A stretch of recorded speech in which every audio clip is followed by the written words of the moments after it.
มายางพี่น้องนี่เติมเป็ดย่างไปกันเติมเป็ดยางค่ะไปสิเป็นล่มบูบ่นี่อากาศร้อนไปบอกแล้วว่าใครเป็นคนจับขวดตัวเจ้าว่าเชียร์คอยคุมลุงอรุณสู้บ่สู้สู้แดดค่ะไปหาไปใส่ไปหายางว้า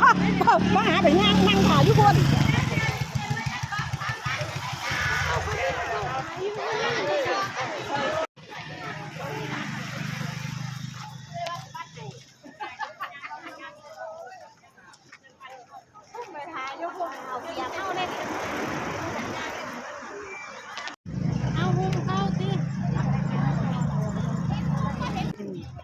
มายางแข่งกีฬาตำบลน้องหลวงมาครั้งแรก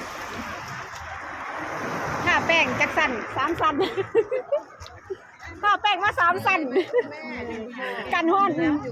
ตอนนี้แป้งกำลังสิออกแล้วพี่น้องยางบ่ไหวแล้วจ้า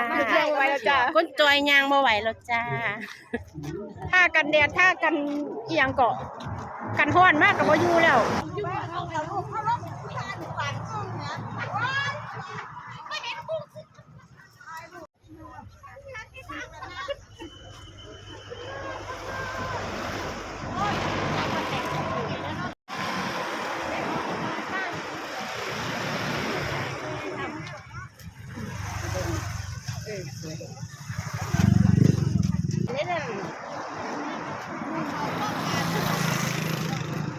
ต้องการนี่ยัง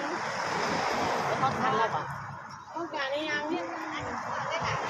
ว่ากำลังสิเป็นลมไว้บ่ไว้เนี่ยบ่ห้ามหมดเลย